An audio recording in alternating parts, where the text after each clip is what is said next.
Good morning. So another day, another farm po tayo. So we're going to Ginyangan, Quezon. Ito po yung town proper ng bayan ng Ginyangan. Pupuntahan natin ang napakagandang property na beachfront at the same time may kalsada. So abangan po ninyo ang aming pagbisita sa property para makita ninyo ang ganda ng ating property ngayon. Thank you so much. So, good morning sa lahat ng mga viewers natin. Andito tayo sa Ginyangan, Quezon. So ngayon ay may binisita tayong property. So andito na po tayo sa property. Ito yung ito po yung boundary ng property. Yung nakikita nating bakod na ito. So ito po ay hindi nakasali. Ito po yung kasama sa doon sa property. So nandaanan po siya sa gitna ng kalsada. Kaya may kalsada po. So mag-i-start po siya dito. Papunta doon sa dagat at dito papunta dito papunta doon. So ito na po yung pinaka-boundary ng property niya. Kung mapapansin po ninyo po, flat land po ito. So ang hati po nito, kung napapansin po ninyo yung kahoy doon, so yun na po yung boundary nito. So dalawa pong property ito.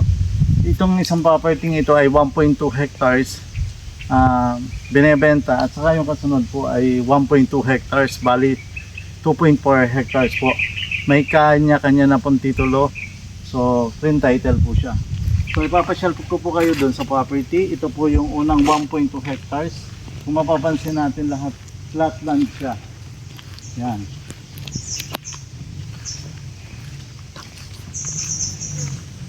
So dito sa kabila, so titingnan natin dyan mamaya yung tabing dagat.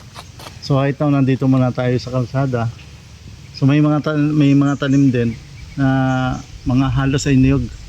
Niyog, napakadaming niyog nito. So more or less I think mga nasa mga 150 coconut na tanim ito. So may kalamyas. Diretso pa ito doon. So dito yung boundary ng property.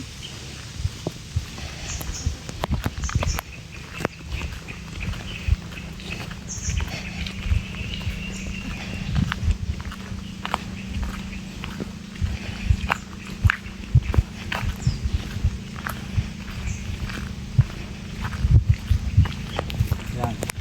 So andito po yung boundary ng property. Okay, kung nakikita po ninyo, ito yung kahoy na ito, papunta po dyan yan yung 1.2 hectares, saka papunta dito sa kabila. Yan. So ito pong kabila, itong pong kabila ay hindi nasakop ng 1.2 hectares, panibagong 1.2 hectares po ito. So diretso na po siya hanggang dun sa may bakod na semento doon sa dinevelop ng beachfront na property. May develop na po kasi nabili na po yun. So hanggang doon po yun doon sa gilid ng may bakod. So another 1.2 hectares din po ito na pinagbibili. Kaya dalawa pong property siya na tig 1.2 hectares. So ito naman po yung gamano, ano bagong 1.2.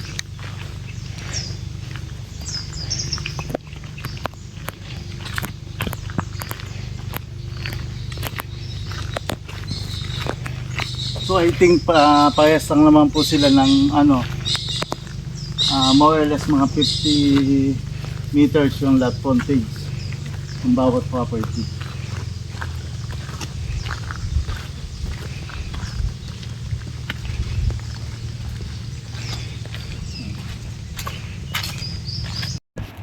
Ay, kita naman natin ang property. Pantay na pantay talaga. Napakadaming puno ng nyug. So sa kabila po niyan, ganoon din makikita natin na yun yung papunta sa dagat. So ganoon din ang lot frontage halos ng kabila at saka ito. Maganda at tuhog ito ng kalsada at halos ay madami ng mga nakabili dito na businessman sa lugar na ito.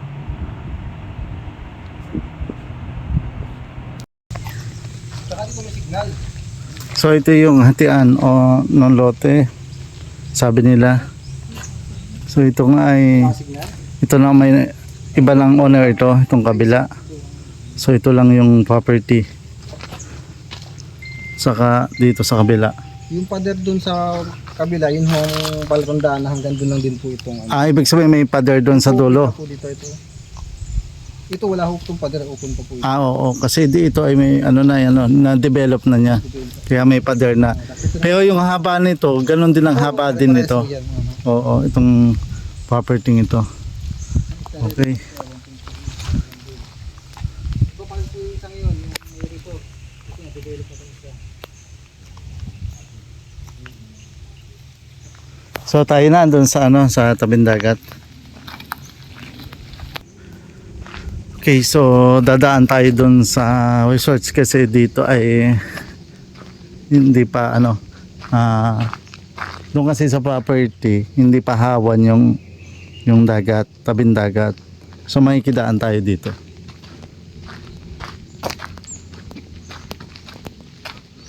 Yan, makikita ninyo yung itong isang property talagang inaayos na. Yan, kasi nabili na nila yan tabing dagat. Yan.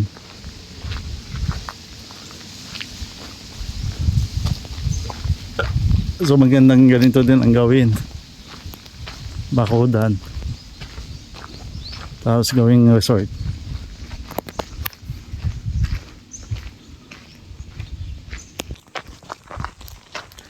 Ito pwede natin maging pattern. Ganda. Yan. Yan mga kubo.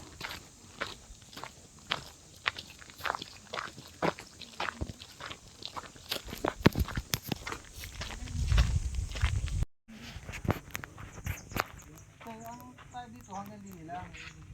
Malalim kasi ito. Kaya Oo. hindi naabot sa dito sa lupa yung tubig. Oo. Malalim din. Sample na pwede nating gawin dun sa lote. Ganda.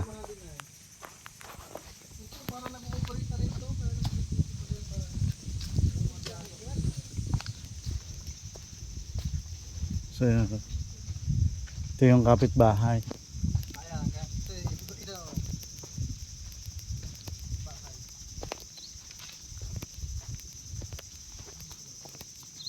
So ganito kanyang ginawa. Papunta dun sa dagat.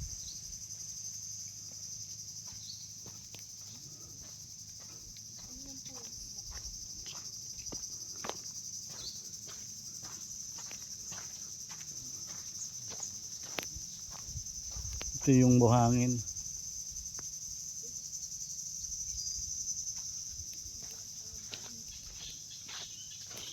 Yan na yun ano. Pero bang sa dalawang area ho ito ha. Nantis kaya Oo. din yung saida. Ito yung sa bado. Ito na yun. Ito na yung binibenta. So ito na yung gilid. Tapos ito yung buhangin niya. Pababaan tayo doon. Paano sa pa tayo dito? Ayun, may nakabila sa sakyan Hindi ko alam kung dito. Di ba kami yung natayan natin yung ano? Okay, so ito yung loob ng lote.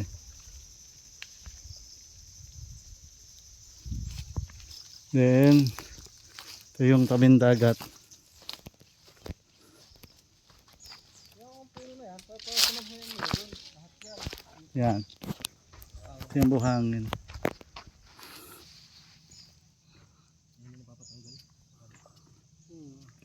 So yung mga bato, pwede nating alisin yan. Oo, alis na lang. Alisin yung bato.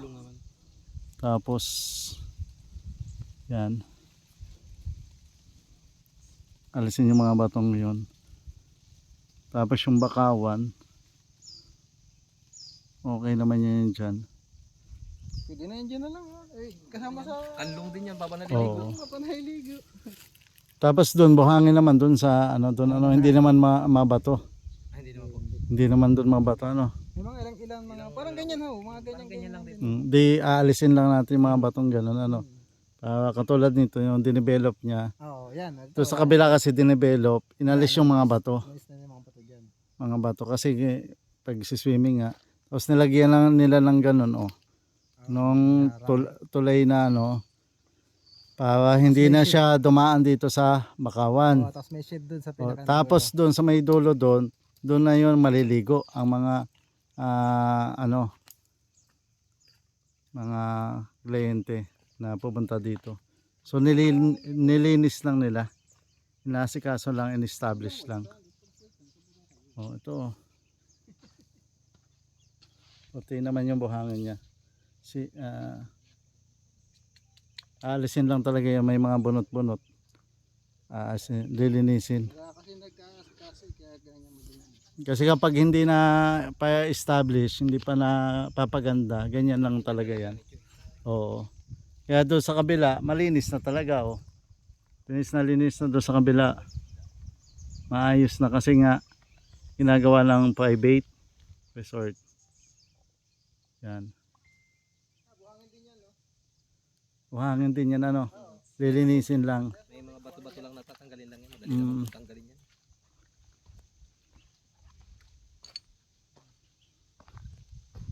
Yan. Puti ka, buhangin na ako. Oo. Hindi naman putik, ano. Yan, buhangin din. Basa lang. Basa lang po kaya. Pagka Ganito tayo rin po po, yan pag yan, natuyo. Oo. yan. Hindi siya putik na totally. Hindi po. Hindi ho. Oo. Buhangin talaga. Buhangin. Buhangin siya, ano. Hindi na lubog. Hmm. Buhangin talaga. Hindi ka sa pumunta eh. Hmm. Dahil tsaka nga po doon, hindi pala putik. Buhangin. Basa lang po kay ganyan ang kulay. Pero pag natutuyo siya, ganyan na rin. Oo. Papasa na ako, bawal din ka pa. Alawin na ako nito. Yan. So ito na yung dagat. Frontage ng dagat. Hindi siya putik, siya buhangin. Kaya lang ganyan ang kulay kasi basa. Pag hindi siya basa, ganito na. Halos ay puti na yung buhangin. Yan. Yan, yun yung property. Sa drone shot ko kasi, parang putik.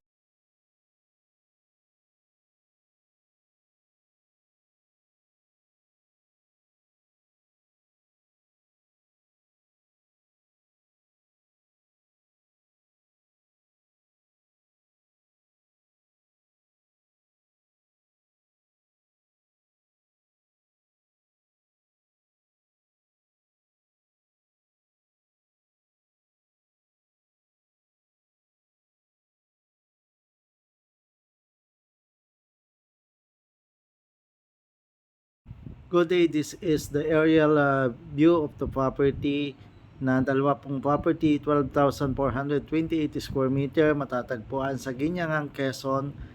30 minutes po ang layo simula sa town proper, 7 hours galing sa Manila. So iniimbitahan ko po ang lahat ng ating mga client all over the country to visit our town, Ginyangan, Quezon. Kindly send us message para po ma-update po kami kapag pupunta po kayo dito sa property. Pakitawagan po kaagad kami sa aming Viber, WhatsApp. Thank you so much and hopefully makakuha po kayo ng ganitong property na may beach resort na may kalsada. Thank you so much. Have a good day.